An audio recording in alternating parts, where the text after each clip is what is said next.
No problem, it's okay ಅಂದ್ಕೊಂಡಿದ್ದೆ.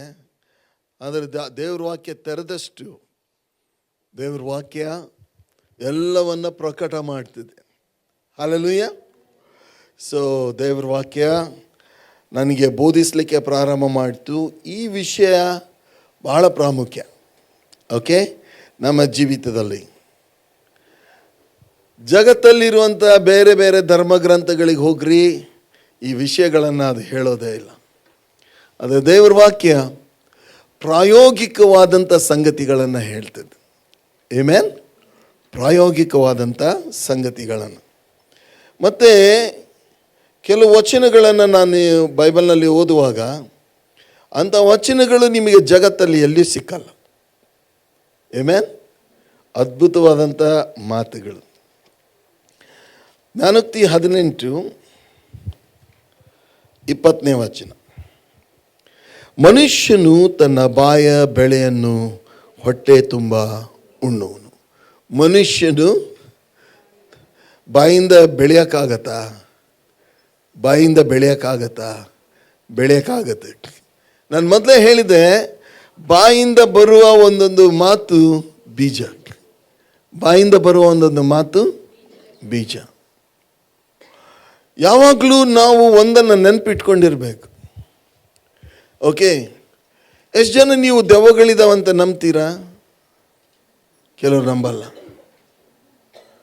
ಇನ್ನೊಂದು ಸರಿ, ಕೆಲವು ಸಾರಿ ಕನ್ನಡದಲ್ಲಿ ಪ್ರಶ್ನೆ ಕೇಳಿದರೆ ಅರ್ಥ ಆಗಲ್ಲ. How many of you believe that there are demons? Okay, ಈಗಲೂ ಅರ್ಥ ಆಗಿಲ್ಲ. ಮತ್ತು ತಮಿಳಿನಲ್ಲಿ ಕೇಳಲ್ಲ, ಎಷ್ಟು ಜನ ನಂಬ್ತೀರಿ ದೆವ್ವಗಳಿದಾವಂತ? ದೆವ್ವಗಳು ಹಿಮಾಲಯದಲ್ಲಿದ್ದಾವ, ನಮ್ಮ ಸುತ್ತಲಿದ್ದಾವ? ಓಕೆ, ಏನು ಕೆಲಸ ಮಾಡ್ತೇವೆ ದೆವ್ವಗಳು? ಏನು ಕೆಲಸ ಮಾಡ್ತೇವೆ? Somebody put the timing please. Okay, ದೆವ್ವಗಳು ಏನು ಕೆಲಸ ಮಾಡ್ತೇವೆ? ಏನು ಗೊತ್ತಿಲ್ಲ? ನೀವು ಒಳ್ಳೆ ಬಿಸಿಲು ಬಿದ್ದಾಗಲೂ ಹಿಂಗೆ ಇರ್ತೀರಾ, ತಂಪಾದಾಗಲೂ ಹಿಂಗೆ ಇರ್ತೀರಾ. ನಿಮ್ಮನ್ನು ಎಬ್ಬಿಸೋದು ಹೆಂಗೆ? ದೇವರೇ ಸಹಾಯಿಸು. ಓಕೆ, ದೆವ್ವಗಳು ಏನು ಕೆಲಸ ಮಾಡ್ತೇವೆ? ಚಕ ಚಕ ಚಕ ಹೇಳಬೇಕು. ಅಡ್ಡಿ ಮಾಡ್ತೇವೆ, ಎದ್ದೊಳಕ್ಕೆ ಅಡ್ಡಿ ಮಾಡ್ತೇವೆ. ವಾಕ್ಯ ಇಲ್ಲಿ ಚರ್ಚಲ್ಲಿ ನಿನ್ನೆ ನಾನು ಕೇಳ್ತಾ ಇದ್ದೆ. ನಾನು ರೂಮಲ್ಲಿ ಪ್ರೇಯರ್ ಮಾಡ್ತಾ ಇದ್ದೀನಿ. ಇಲ್ಲಿ ಸೌಂಡ್ ಕಂಟ್ರೋಲ್ ಇದ್ದರೂ ಸಹ ಇಲ್ಲಿ ಮಾತಾಡೋದೆಲ್ಲ ನನಗೆ ಅಲ್ಲಿ ಕೇಳಿಸುತ್ತೆ. ಅಷ್ಟು ಜೋರಾಗಿ ಮಾತಾಡ್ತೀರಾ. ಇವಾಗ ನಿಮ್ಮ ಸ್ವರ ಎಲ್ಲ ಎಲ್ಲಿ ಹೋಯ್ತು? ಓಕೆ, ದೆವ್ವಗಳು ಕೆಲಸ ಮಾಡ್ತಾ ಇದ್ದೇವೆ. ಅದರಲ್ಲಿ ಒಂದು ಪ್ರಾಮುಖ್ಯವಾದಂಥ ಕೆಲಸ ದೆವ್ವಗಳು ಮಾಡ್ತವೆ. Good, very good. ಓಕೆ, ಅವೆಲ್ಲ ನಿಜ. ಅದರ ಜೊತೆಗೆ ಇನ್ನೊಂದು ಕೆಲಸ ಮಾಡ್ತೇವೆ. ಏನು ದಿಲೀಪ್ ಅಣ್ಣ ಇವತ್ತು ಎಚ್ಚರಿಲ್ವಾ? ಎಚ್ಚರಿದೆಯಾ? ಓಕೆ, ದೆವ್ವಗಳು ಇನ್ನೊಂದು ಕೆಲಸ ಮಾಡ್ತವೆ. ಏನಂತ ಹೇಳಿದ್ರೆ, ನಮ್ಮ ಮಾತುಗಳನ್ನು ಟಕ್ ಅಂತ ತಗೊಂಡು ಹೋಗ್ತವೆ. ಒಂದು ವೇಳೆ ನಮ್ಮ ಬಾಯಿಂದ ಬಂದ ಮಾತುಗಳು ಸೈತಾನ್ಗೆ ಸಂಬಂಧಪಟ್ಟ ಮಾತುಗಳಾಗಿದ್ದರೆ ಅವು ದೇವರಿಗೆ ಹೇಳ್ತೇವೆ, ದೇವರೇ ಇದು ನಿನಗೆ ಸಂಬಂಧಪಟ್ಟದ್ದಲ್ಲ, ನಮಗೆ ಸಂಬಂಧಪಟ್ಟದ್ದು. ನೀವು ನಂಬ್ರಿ ಬಿಡ್ರಿ, ಈ ಕಾರ್ಯ ಆಗುತ್ತೆ. ಅವು ತಗೊಂಡು ಹೋಗ್ತವೆ, ತಕ್ಕ ಸಮಯದಲ್ಲಿ ವಾಪಸ್ ನಮ್ಮ ಮೇಲೆ ತರ್ತವೆ. ಯಾಕಂದರೆ ದೇವ್ರ ವಾಕ್ಯ ಹೇಳ್ತದೆ, ಮತ್ತಾಯ 13 ಕತೆ, ಬಿತ್ತುವವನು ಬೀಜ ಬಿತ್ತಕ್ಕೆ ಹೋದಂತೆ. ಓಕೆ, ವಾಕ್ಯವೆಂಬ ಬೀಜ ಬಿತ್ತಿದಾಗ ಹಕ್ಕಿಗಳು ಬಂದು ಏನು ಮಾಡೋದಂತೆ? ಬೀಜ ತಕ್ಕೊಂಡು ಹೋದಂತೆ. ಹಾಗೆ ನೀವು ನಿಮ್ಮ ಬಾಯಿಂದ ಆಡುವ ಮಾತುಗಳನ್ನು ದೇವದೂತರು ತಗೊಂಡು ಹೋಗ್ತಾರೆ, ಇಲ್ಲಾಂದರೆ ದೆವ್ವಗಳು ತಗೊಂಡು ಹೋಗ್ತಾರೆ. ಅದನ್ನ ಇವತ್ತು ಪ್ರೂವ್ ಮಾಡೋಣ. ಆಮೆನ್. ಓಕೆ, ನೋಡಿಕೊಳ್ಳೋಣ ಎಂತಿಂಥ ಮಾತುಗಳನ್ನು ನಾವು ಆಡ್ತೇವೆ. ಜ್ಞಾನೋಕ್ತಿ 18:20. ಮನುಷ್ಯನು ತನ್ನ ಬಾಯ ಬೆಳೆಯನ್ನು ಹೊಟ್ಟೆ ತುಂಬ ಉಣ್ಣುವನು, ತನ್ನ ತುಟಿಗಳ ಫಲವನ್ನು ಸಾಕಾದಷ್ಟು ತಿನ್ನುವನು. ನೀವೇ ನಿಮ್ಮ ಬಾಯಿಂದ ಬಿತ್ತಿದ್ದನ್ನು ನೀವೇ ಕೊಯ್ಬೇಕು. ರಮೇಶ್ ತನ್ನ ಬಾಯಿಂದ ಬಿತ್ತಿದ್ದನ್ನು ಪಾಸ್ಟರ್ ನವೀನ್ ಕೊಯ್ಯೋಕ್ಕಾಗಲ್ಲ. ರಮೇಶ್ ಬಿತ್ತಿದ್ದನ್ನು ರಮೇಶ್ನೇ ಕೊಯ್ಬೇಕು. ಕೊಯ್ದೆ ನಾವು ಪರಲೋಕಕ್ಕೆ ಹೋಗೋಕ್ಕೆ ಸಾಧ್ಯ ಉಂಟಾ? ಇಲ್ಲ. ಕೊಯ್ದೇ ಇದ್ದರೆ ದೇವರು ಬಿಡೋದಿಲ್ಲ, ನಾವು ಕೊಯ್ಲೇಬೇಕು. ಪ್ರಿಯರೇ, ಕ್ರಿಸ್ತಿಯ ಜೀವನ ಹೇಗೆ ಇರಬೇಕು ಅಂತ ದೇವರ ವಾಕ್ಯ ನಮಗೆ ಸ್ಪಷ್ಟವಾಗಿ ನುಡಿತದೆ. ಬಿಲೀವರ್ಸ್, ವಿಶ್ವಾಸಿಗಳು ಹೇಗೆ ಇರಬೇಕು ಅನ್ನುವಂಥ ಮಾತನ್ನು ದೇವರ ವಾಕ್ಯ ಸ್ಪಷ್ಟವಾಗಿ ನುಡಿತದೆ. ನಾವು ಜೀವಿಸುವಂಥ ಮುಂದಿನ ವಾಕ್ಯ ನೋಡೋಣ ಏನು ಹೇಳುತ್ತೆ. ಓಕೆ, 18:21 ಜೀವನ ಮರಣಗಳು, ಎಲ್ಲರೂ ಹೇಳೋಣ, ಜೀವನ ಎಲ್ಲಿದೆ, ಮರಣ ಎಲ್ಲಿದೆ? ನಿಮ್ಮ ಕೈಯಲ್ಲೇ ಇದೆ, ನಿಮ್ಮ ಕೈಯಲ್ಲಿ ಇದೆ. You can produce life or you can produce death. ನಿಮ್ಮೊಳಗೇನೆ ಇದೆ. ಯಾಕೆ ಅವ್ರು ಹಂಗಿದ್ದಾರೆ, ಯಾಕೆ ಅವರು ಹಾಗಿದ್ದಾರೆ ಅಂದರೆ ಅವರ ನಾಲಿಗೆ ಹಾಗಿದೆ. ಅವರ ನಾಲಿಗೆ ಇದ್ದಂಗೆ ಅವರಿದ್ದಾರೆ. ಓಕೆ, ಸೊ ನಮ್ಮ ನಾಲಿಗೆ ವಿಷಯ, ಕೆಲವ್ರು ಏನಂತ ತಿಳ್ಕೊಂಡಿದ್ದಾರೆ, ಚರ್ಚ್ ಅಂದರೆ ಹೋಗೋದು, ಒಂದು ಸ್ವಲ್ಪ ಆಶೀರ್ವಾದ ಹೊಂದ್ಕೊಳ್ಳು, ದೇವರಿದ್ದಾರೆ ಅಂತ ನಂಬ್ಕೊಂಡು ಬರೋದು. ನೋ, ನಮ್ಮ ದೇವ್ರ ವಾಕ್ಯ ಏನು ಹೇಳ್ತದೆ, ನಿನ್ನ ಕಾಲಿಗೆ ದೀಪವು ದಾರಿಗೆ ಬೆಳಕು. ಮಾರ್ಗದರ್ಶನ ಮಾಡುವ ವಾಕ್ಯ, ಹೇಗೆ ನಡ್ಕೊಳ್ಬೇಕು, ಹೇಗೆ ಮಾತಾಡಬೇಕು, ಯಾವಾಗ ಮಾತಾಡಬೇಕು, ಏನು ಮಾತಾಡಬೇಕು, ಎಲ್ಲ ಬೋಧಿಸೋದು ನಮ್ಮ ದೇವ್ರ ವಾಕ್ಯ. ಇದರಲ್ಲಿ ಎಲ್ಲವೂ ಜೊತೆಯಾಗಿ ಬರೆಯಲ್ಪಟ್ಟದೆ. ಇದರಲ್ಲಿ ಸಿಕ್ಕದೇ ಇರುವಂಥದ್ದು ಒಂದು ಇಲ್ಲ.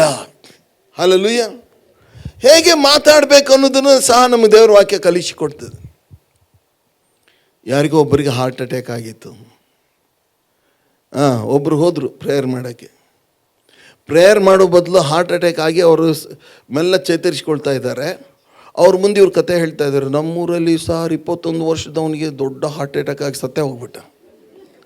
ಅರೆ ಮಂಗ, ಅವ್ರ ಮೊದಲೇ ಅವ್ರಿಗೆ ಹಾರ್ಟ್ ಅಟ್ಯಾಕ್ ಆಗಿ ಅವ್ರು ಹೋರಾಟದಲ್ಲಿದ್ದಾರೆ. ಏನು ಮಾತಾಡ್ಬೇಕನ್ನೋದು ಅಷ್ಟು ಪರಿಜ್ಞಾನ ಇಲ್ವಾ?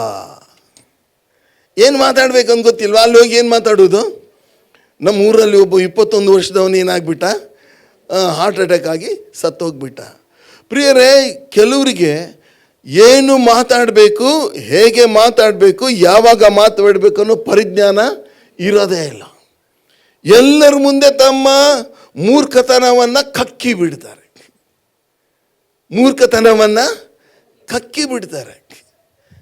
ಓಕೆ, ನಾವು ದೇವರ ವಾಕ್ಯ, ಪರಿಶುದ್ಧಾತ್ಮನು ನಮಗೆ ಮಾತಾಡೋದನ್ನು ಕಲಿಸ್ತಾರೆ. ಹಲ್ಲೆಲೂಯಾ. ನಾನು ಎಲ್ಲಿ ಕೇಳಿಲ್ಲ, ಯಾವುದೋ ಒಂದು ಯೂನಿವರ್ಸಿಟಿಯಲ್ಲಿ ಮಾತಾಡೋದನ್ನು ಹೇಗೆ ಅಂತ ಕಲಿಸ್ತಾರೆ ಅಂತ ನಾನು ಎಲ್ಲಿ ಕೇಳಿಲ್ಲ. But the university of the holy spirit will teach us how to speak. Amen. Hallelujah. ಹೇಗೆ ಮಾತಾಡಬೇಕು? ನಾನು ಹೇಳಿದೆ, ಏನಂತ ಹೇಳಿದೆ, ಮೊದಲೇ ಸಂದೇಶದಲ್ಲಿ ಹೇಳಿದೆ, ಬಿರುನುಡಿ. ಹೇಗೆ ಮಾತಾಡ್ತೇವೆ? ಬಿರುನುಡಿ ನಾವು ಮಾತಾಡ್ತೇವೆ. ಓಕೆ, ಎಷ್ಟೋ ಸಾರಿ ಬೇರೆಯವರಿಗೆ ಹರ್ಟ್ ಆಗುವಂಥ ಮಾತುಗಳನ್ನೇ ನಾವು ಆಡ್ತೇವೆ. ಕತ್ತಿ ತಿವಿದ ಹಾಗೆ ಮಾತಾಡುವವರು ಉಂಟು. ಯೇಸು ಸ್ವಾಮಿ ಮಾತಾಡಿದ ಮಾತುಗಳನ್ನು ನಾವು ಕೇಳಿದ್ವಿ. ಸಂತೈಸುವ ಮಾತುಗಳು, ಜೀವ ಕೊಡುವ ಮಾತುಗಳು, ಜೀವ ತುಂಬುವ ಮಾತುಗಳು, ಯೇಸು ಸ್ವಾಮಿಯ ಮಾತುಗಳು. ಕೆಲವರು ಏನಂತ ಹೇಳಿದ್ರೆ, ಅವರ ಮಾತುಗಳು ಯಾವಾಗಲೂ ಬಡಾಯಿ ಕೊಚ್ಕೊಳ್ಳೋದು. ನಾವಂದ್ರೆ ಏನು ತಿಳ್ಕೊಂಡಿದ್ದೀರಾ ನೀವು? ನಾವು ಹಾಗೆ, ನಾವು ಹೀಗೆ, ನಮ್ಮ ಮನೆ ಹೀಗೆ, ನಮ್ಮ ಕಾರು ಹೀಗೆ, ನಾವು ಎಲ್ಲರಿಗಿಂತ ಶ್ರೇಷ್ಠ, ಅವರೆಲ್ಲ ನಮ್ಮ ಮುಂದೆ ಏನೂ ಅಲ್ಲ. ಕಡೆ ಕಾಲದಲ್ಲಿ ಎಂಥವ್ರು ಇರ್ತಾರಂತೆ, ಬಡಾಯಿ ಕೊಚ್ಚುವರು.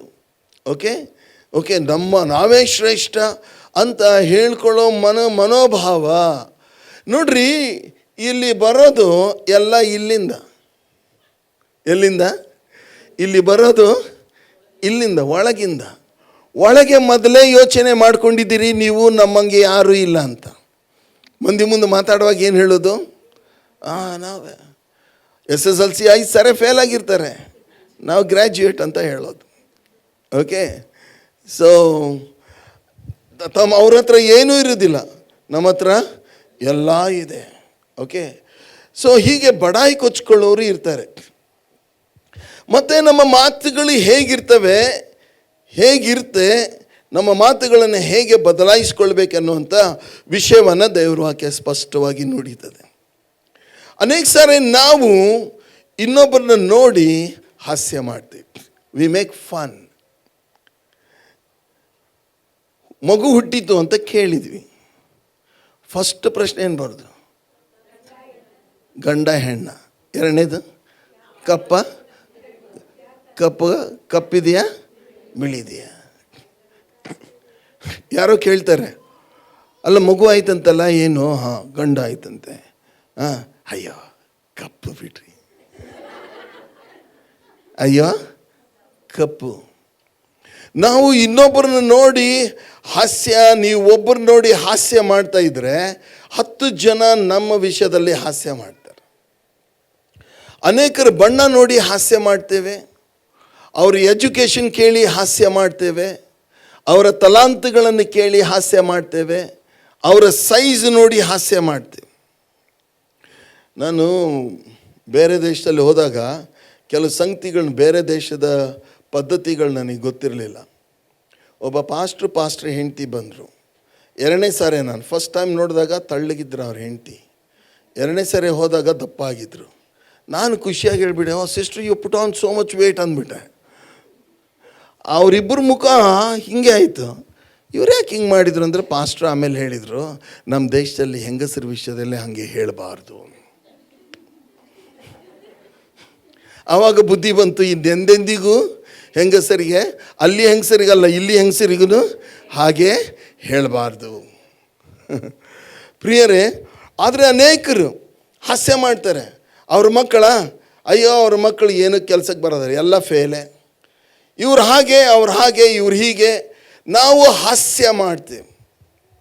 ಇನ್ನೊಂದು ವಚನ ನಿಮಗೆ ತೋರಿಸ್ತೀನಿ. ಇದೇ ಜ್ಞಾನೋಕ್ತಿ 24ನೇ ಅಧ್ಯಾಯ, ಜ್ಞಾನೋಕ್ತಿ 24ನೇ ಅಧ್ಯಾಯ 17ನೇ ವಚನ. ನಿನ್ನ ಶತ್ರು ಬಿದ್ದರೆ ಸಂತೋಷಿಸು.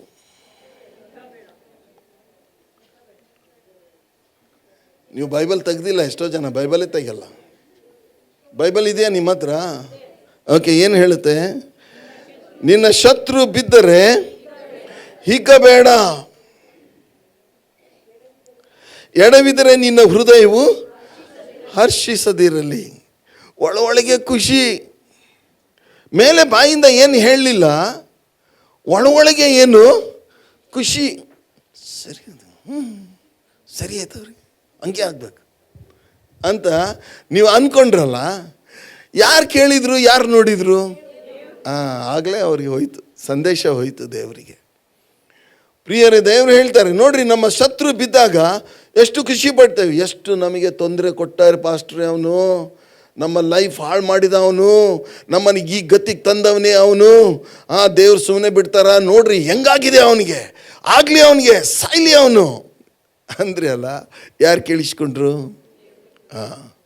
ಕ್ರೈಸ್ತರೇ, ನಮ್ಮ ಬಾಯಿಯನ್ನು ನಾವು ಸ್ವಾಧೀನದಲ್ಲಿ ಇಟ್ಕೊಂಡ್ರೆ ಜೀವನದಲ್ಲಿ ಭಾಳ ಆಶೀರ್ವಾದ ಹೊಂದ್ತೇವೆ. ಆಮೆನ್. ಭಾಳ ಆಶೀರ್ವಾದ ಹೊಂದ್ತೇವೆ. ನಮ್ಮ ಬಾಯಿಯನ್ನು ನಾವು ಕಾಯೋಣ. ಏನಂತೆ? ನಿನ್ನ ಶತ್ರು ಬಿದ್ದರೆ ಹಿಗ್ಗಬೇಡ, ಎಡವಿದರೆ ನಿನ್ನ ಹೃದಯವು ಹರ್ಷಿಸಿದಿರಲಿ. ಯೆಹೋವನು ನಿನ್ನ ಹರ್ಷವನ್ನು ಕಂಡು ಬೇಸರಗೊಂಡು.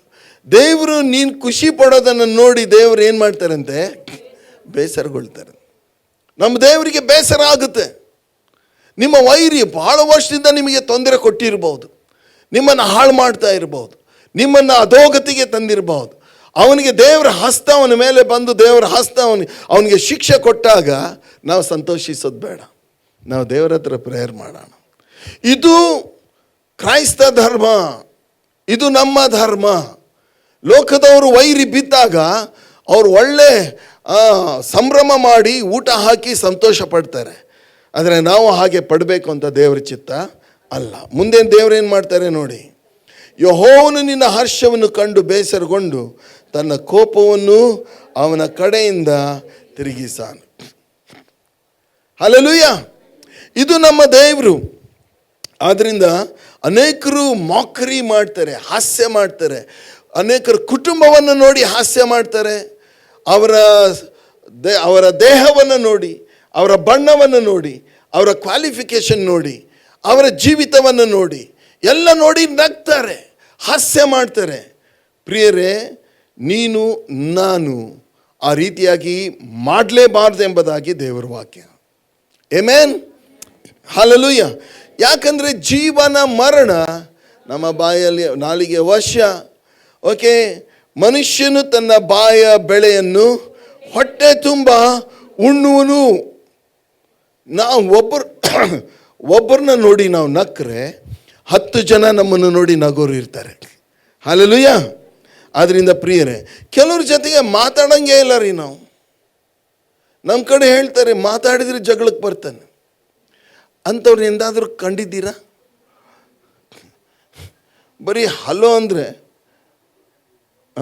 ಹಲೋ, ನಾನು ಹಲೋ ಅಂತ ಪ್ರೀತಿಯಿಂದ ಹೇಳಿದ್ರೆ ಹಲೋ ಹೇಗಿದ್ದೀರಾ, ಚೆನ್ನಾಗಿದೆ, ಊಟ ಆಯ್ತಾ, ಇಲ್ಲಂದ್ರೆ ಕೊಡ್ತೀರಾ?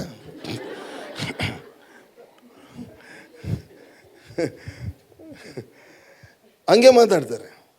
ಅಂಥವ್ರಿಗೆ ಏನು ಮಾಡೋದು? ಏನು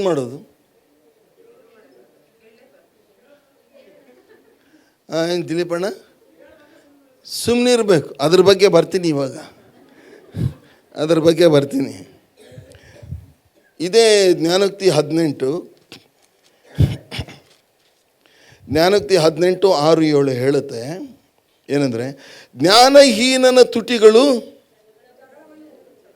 ಗಟ್ಟಿಯಾಗಿ ಹೇಳ್ರಿ, ಜ್ಞಾನಹೀನನ ತುಟಿಗಳು ಏನನ್ನು ಹುಡ್ತವೆ? ಕೆಲವರಿಗೆ ಜಗಳ ಮಾಡದಿದ್ದರೆ ಮನೆಯಲ್ಲಿ ಊಟ ರುಚಿ ಹತ್ತಲ್ಲ. ಏನಾದರೂ ನಮ್ಮ ಕಡೆ ಹೇಳ್ತಾರೆ ಕಾಲು ಕೆದರಿ ಜಗಳ ಮಾಡೋರು. ಏನು ಮಾಡ್ತಾರಂತೆ? ಕಾಲು ಕೆದರಿ ಜಗಳ ಮಾಡೋರು. ಅವರ ಬಾಯಲ್ಲಿ ಮಧುರ ಸುಮಧುರ ಸವಿನುಡಿ ಬರೋದೇ ಇಲ್ಲ. ನೀವು ಗುಡ್ ಮಾರ್ನಿಂಗ್ ಹೇಳಿದರು, ಹೆಂಗೆ ಬರುತ್ತೆ ಗುಡ್ ಮಾರ್ನಿಂಗು? ಗುಡ್ ಮಾರ್ನಿಂಗ್, ಹೆಂಗಿದ್ದೀರಿ? ಚೆನ್ನಾಗಿದೆ. ಹೋಗಿದ್ವಿ ರೀ, ಬಂದಿದ್ದೀವಿ. ಹಿಂಗೇನೆ ಮಾತಾಡ್ತಾರೆ, ಹೊಡ್ಯಕ್ಕೆ ಬಂದವ್ರಂಗೆ ಮಾತಾಡ್ತಾರೆ. ನೋಡಿದ್ದೀರಾ ಅಂಥವ್ರನ್ನ? ದೂರ ಇರ್ರಿ ಅವ್ರ ಜೊತೆ. ಓಕೆ. ಜ್ಞಾನಹೀನನ ತುಟಿಗಳು ಜಗಳವನ್ನು ಹುಡುತ್ತವೆ, ಅವನ ಬಾಯಿ ಪೆಟ್ಟು ತಿನ್ನುವುದಕ್ಕೆ.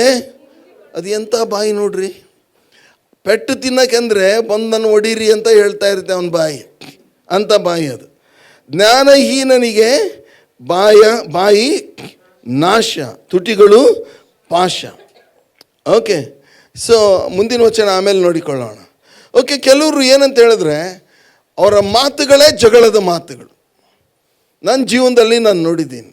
ನಾನು ನಮ್ಮ ಊರಲ್ಲಿ, ನಮ್ಮ CSI ಚರ್ಚಲ್ಲಿ ಧಾರವಾಡದಲ್ಲಿ ಒಂದು ಸರಿ ಎಲ್ಲ ಗುಂಪಿನವ್ರು ಸೇರಿ ರಾಗ ಆಡ್ಲಿಕ್ಕೆ ಹೋದರು. ಒಬ್ಬನಿಗೆ ನನ್ನ ಕಂಡ್ರೆ ತುಂಬ ಹೊಟ್ಟೆ ಕಿಚ್ಚು. ನನಗೇನು ಗೊತ್ತು, ನಾನು ಗುಂಪಲ್ಲಿ ಹೋಗಿ ಮುಂದೆ ಸ್ಟೇಜ್ ಮೇಲೆ ಚರ್ಚಲ್ಲಿ ಮುಂದೆ ನಿಂತ್ಕೊಂಡು ಹಾಡ್ಲಿಕ್ಕೆ ಹೋದರೆ, ನೀನ್ಯಾಕೆ ಬಂದ್ಯಾ, ಹೋಗಾಚೆ. ಸ್ಟೇಜ್ ಮೇಲೆ ಎಲ್ಲರೂ ಕೇಳೋಂಗೆ ಬೈಕಲ್ಲಿ ಕೇಳ್ತಾ ಇದೆ. ಓಕೆ, ಅವ್ನಿಗೆ ಯಾವಾಗಾದರೂ ನಾನು ಮಾತಾಡಿದರೆ, ಯಾವಾಗ ನೋಡಿದ್ರು ಗುಡ್ ಮಾರ್ನಿಂಗ್ ಹೇಳಿದರೆ, ಗುಡ್ ಮಾರ್ನಿಂಗ್, ನೀನ್ಯಾಕೆ ಬಂದೆ, ಯಾವಾಗ ನೋಡಿದ್ರಿ ಹೀಗೆ ಮಾತಾಡ್ತಾ ಇದ್ದ.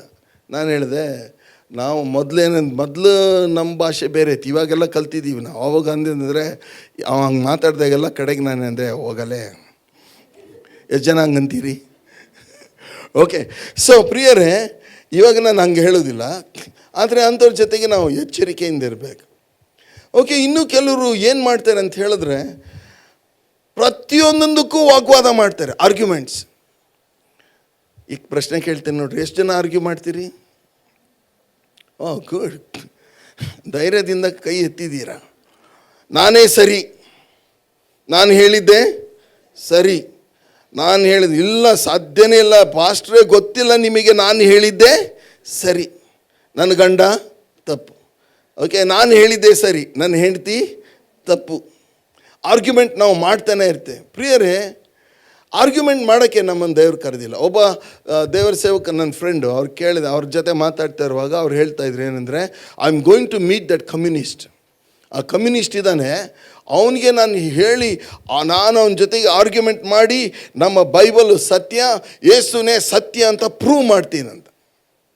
ಸರಿನಾ ತಪ್ಪ? ಸರಿನಾ ತಪ್ಪ? ಅರೆ ಯೇಸು ಸ್ವಾಮಿನ ನಾವು ಪ್ರೂವ್ ಮಾಡೋಕ್ಕೆ ನಾವು ಹೋಗಲ್ಲ. ಯಾಕಂದರೆ ಯೇಸು ಇರೋದೇ ಸತ್ಯ.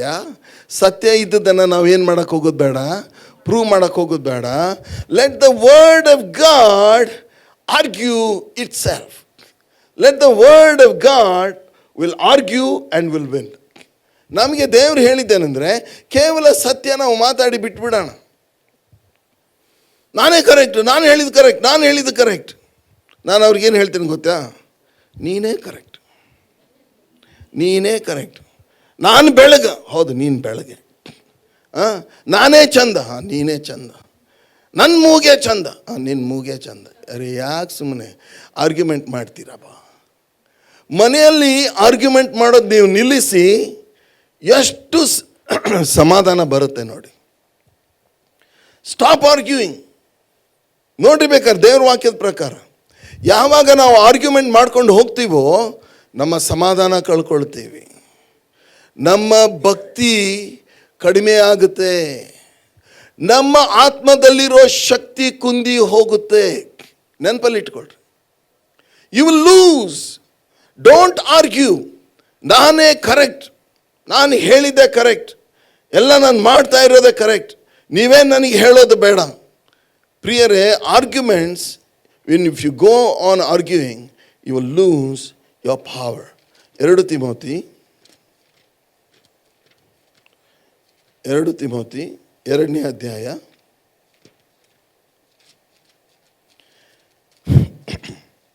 2 ತಿಮೋಥಿ 2ನೇ ಅಧ್ಯಾಯ ಹಾಗೂ 23ನೇ ವಚನದಿಂದ ನಾವು ನೋಡಿಕೊಳ್ಳೋಣ. ಮೂಢರ ಬುದ್ಧಿ ಇಲ್ಲದ ವಿಚಾರಗಳು ಜಗಳಗಳಿಗೆ ಕಾರಣವಾಗಿವೆ. ಮೂಢರ ಬುದ್ಧಿ ಇಲ್ಲದ ವಿಚಾರಗಳು ಮನೆಯಲ್ಲಿ ಏನಾಗುತ್ತೆ? ಜಗಳ ಆಗುತ್ತೆ. ಮನೆಯಲ್ಲಿ ಜಗಳ ಆಗೋದಕ್ಕೆ ಕಾರಣ ಏನಂದರೆ, ಒಂದು ಕಾರಣ ಏನಂದರೆ ವಾಗ್ವಾದಗಳು. ಮೂಢರ ಏನಂತೆ? ಬುದ್ಧಿ ಇಲ್ಲದ ವಿಚಾರಗಳು ಜಗಳಗಳಿಗೆ ಕಾರಣವಾಗಿವೆ ಎಂದು ತಿಳಿದು ಅವುಗಳ ಗೊಡವೆಗೆ ಹೋಗಬೇಡ. ಕರ್ತನ ದಾಸನು ಜಗಳವಾಡದೆ ಎಲ್ಲರ ವಿಷಯಗಳಲ್ಲಿ ಸಾಧುವು, ಬೋಧಿಸುವುದರಲ್ಲಿ ಪ್ರವೀಣನು, ಕೇಡನ್ನು ಸಹಿಸಿಕೊಳ್ಳುವುದನ್ನು ಎದುರಿಸುವವರನ್ನು ನಿಧಾನವಾಗಿ ತಿದ್ದುವವನು ಆಗಿರಬೇಕು. ಓಕೆ, ಗುಣಗುಟ್ಟದೆಯು ವಿವಾದವಿಲ್ಲದೆಯು, ವಿದೌಟ್ ಆರ್ಗ್ಯುಮೆಂಟ್ಸ್. ಮನೆಯಲ್ಲಿ ಸಿಕ್ಕಾಪಟ್ಟೆ ಮನೆಯಲ್ಲಿ ಆರ್ಗ್ಯುಮೆಂಟ್ ಆಗ್ತಾ ಇರುತ್ತೆ. ಆರ್ಗ್ಯುಮೆಂಟ್ನ ನಿಲ್ಲಿಸಿ ಪ್ರಿಯರೇ. ಯಾಕಂದರೆ ಆರ್ಗ್ಯುಮೆಂಟ್ನಿಂದ ನಾವು ಗೆದಿಯೋದಿಲ್ಲ, ದೇವರ ವಾಕ್ಯ ಗೆದ್ಯುತ್ತೆ, ಸತ್ಯ ಗೆದ್ಯುತ್ತೆ. ಸತ್ಯವನ್ನು ಹಿಡ್ಕೊಳ್ರಿ. ಸತ್ಯ ಹೇಳಿ ಬಿಟ್ಟುಬಿಡಿ. ಸತ್ಯ ಯಾವಾಗಲೂ ಮೇಲೆ ಇರುತ್ತೆ. ಎಲ್ಲ ತರ್ಕ ವಿತರ್ಕಗಳನ್ನು ನೆಲಕ್ಕೆ ಹಾಕುವುದೇ ದೇವರ ವಾಕ್ಯವೆಂಬ ಸತ್ಯ. ಹಲ್ಲೆಲೂಯಾ. ಎಲ್ಲ ತರ್ಕ ವಿತರ್ಕಗಳನ್ನು ನೆಲಕ್ಕೆ ಹಾಕುತ್ತೆ ದೇವರ ವಾಕ್ಯ. ಆದ್ದರಿಂದ ದೇವರ ವಾಕ್ಯವನ್ನು ಗಟ್ಟಿಯಾಗಿಡ್ರಿ. ಆರ್ಗ್ಯುಮೆಂಟ್ ಮಾಡೋದನ್ನು ನಿಲ್ಲಿಸಿ. ಜ್ಞಾನೋಕ್ತಿ 26:4. ಜ್ಞಾನೋಕ್ತಿ 26:4. ಯಾರಿಗಾದ್ರೂ ಸಿಕ್ಕರೆ ಹೋದ್ರಿ. ಜ್ಞಾನೋಕ್ತಿ 26:4 ಏನು ಹೇಳುತ್ತೆ?